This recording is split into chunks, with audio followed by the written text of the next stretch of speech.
શ્રીજી મહારાજના મત પ્રમાણે વચનામૃતના આધારે જ્યારે પણ ક્રોધનો આવેશ આવી જાય ત્યારે તરત જ ઊંચા સ્વરે તાળી પાડીને સ્વામિનારાયણ સ્વામિનારાયણ સ્વામિનારાયણ મહામંત્રની ધૂન કરી, મતલબ ભગવાનના નામનો જાપ કરી એટલે ક્રોધનો આવેશ છે ને ઉતરી જાય. એક ઉપાય. બીજો, આપણને એમ થાય કે હવે મને ક્રોધ આવે છે, આપણને ખબર પડી જાય આમ તો આવું આવું જ્યારે થાય ને ત્યારે મને ક્રોધ ચડે છે, એટલે એવો કઈ પ્રસંગ બને ને તરત જ આપણે ઉલટી ગણતરી ચાલુ કરો ને, રિવર્સ કાઉન્ટિંગ. 100, 99, 98, 97, 96, 95, 94, 93, 92, 91, 89, 87, 88, 85, 84, 83, 82, 81, એમ રિવર્સ કાઉન્ટિંગ કરશું એટલે આપણું માઇન્ડ ડાયવર્ટ થશે. ડાયવર્ટ થશે એટલે ઓટોમેટિક ક્રોધનો આવેશ છે એ ઘટી જશે.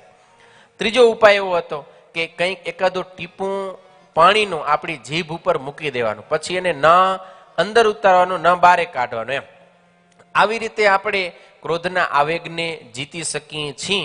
બાકી તો વિચાર આપણે કરવો પડે કે કાંઈ બી ક્રોધ કરીને હું કોઈકને વઢી લઈશ તો એને કારણે ઝઘડો થશે, અથવા તો ક્રોધમાં આવીને હું કઈ વસ્તુનું નુકસાન કરી નાખીશ તો બહુ મોટું મને નુકસાન થઈ જશે, એ કઈ પાછળથી કઈ આપણે હાજુ કરી શકવાના નથી. એટલે ક્રોધ છે એ બધી રીતે આપણને નુકસાન કરનારો છે. વળી અહીંયા કને શાસ્ત્રનો વાત એ વિચાર આપણે હાથમાં રાખવો જોઈએ કે ક્રોધ છે ને એક અગ્નિ છે. કારણ કે ક્રોધ શું, એ આપણે ગુસ્સો જ કહીએ ને, ગરમી એમ, ઇંગ્લિશમાં શું કહેવાય, ફાયર, બરોબર ને? તો અગ્નિ છે એમ ક્રોધ છે. તો એ ક્રોધ રૂપી અગ્નિની અંદર બધું બળીને ભસ્મ થઈ જાય, કંઈ પણ બચતું નથી. ખાલી આ વ્રત, દાન, તપ ઇત્યાદિ સાધન નહીં, ઘર પરિવાર એ હળગી જાય. ખબર ને કેટલા માણસોના ઘર પરિવાર આ ક્રોધની અંદર સળગી ગયા, ધંધા બિઝનેસ બધું હળગી જાય. એવો ભયંકર આ ક્રોધ છે. એટલે ક્રોધ ક્યારે કરવો જોઈએ નહીં. આમ વિચાર એક આપણા હાથમાં હોય તોય આપણે ક્રોધ થકી બચી શકીએ છીએ. એટલે આવી રીતે આપણે સતત ભગવાનને પ્રાર્થના કરી, વિચાર હાથમાં રાખી અને જ્યારે ક્રોધ ચડે ત્યારે આ 3 માયેલો કોઈ પણ એક ઉપાય આપણે કરી શકીએ. આવી રીતે ભગવાન શ્રીહરિએ આ 16મા શ્લોકની અંદર કઈ અયોગ્ય આચરણ થઈ જાય અથવા તો ક્રોધે કરીને પણ પોતાનું કે બીજાના અંગનું છેદન ન કરવું, આવી રીતનો આદેશ કર્યો. હવે 17મા શ્લોકની અંદર ભગવાન શ્રીહરિ કોઈ પણ પ્રકારે કોઈની વસ્તુ પદાર્થની ચોરી ન કરવી, એમ ચોરી ન કરવા રૂપ જે પંચવર્તમાનનું એક વર્તમાન છે એ સંબંધી આદેશ કરે છે. સાંભળશું ભગવાન શ્રીહરિની કલમે લખાયેલો 17મો શ્લોક.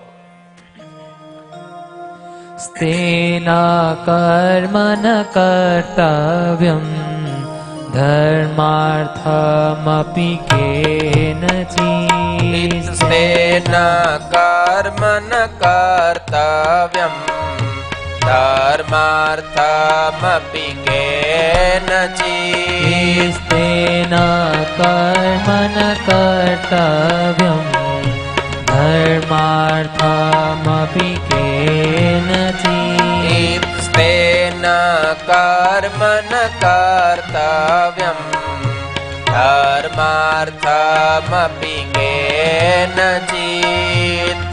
સ્વામી કાષ્ઠપુષ્પાદિ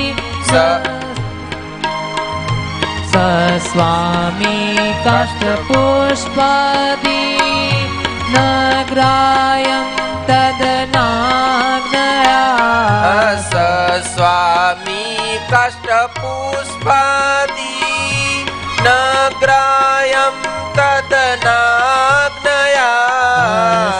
સ્વામી કાષ્ઠપુષ્પાદિ ન ગ્રાહ્યં તદનાજ્ઞયા.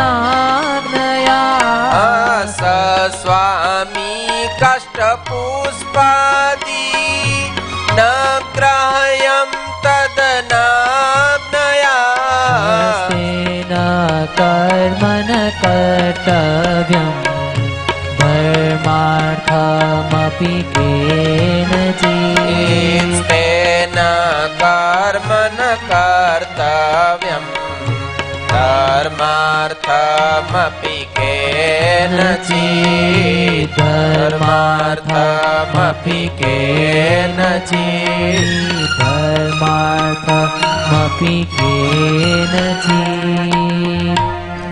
સ્તેન કર્મન કર્તવ્યમ ધર્માર્થમપી કેનચિત સસ્વામી કાષ્ટ પુષ્પાદિ ન ગ્રાહ્યમ તદનાજ્ઞયા.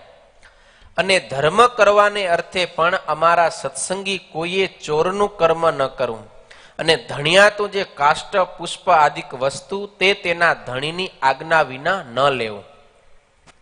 આ શ્લોકની અંદર ભગવાન શ્રીહરિ ચોરીનો નિષેધ કરે છે. કોઈ પણ પ્રકારે કોઈના વસ્તુ પદાર્થની ક્યારેય ચોરી કરવી જોઈએ નહીં. અત્ર દ્વે નિષેધ વાક્ય અવાંતર વાક્યમ ચૈકમ ઇતિ ત્રીણી. આ શ્લોકની અંદર કુલ 3 નિષેધ વાક્ય છે. એમાં 2 મુખ્ય. પહેલું, ધર્મ કાર્યને અર્થે પણ ચોરી ન કરવી. બીજું, કાષ્ટ પુષ્પ આદિ પણ ધણીને પૂછ્યા વિના ક્યારેય લેવું નહીં. અવાંતર નિષેધ છે.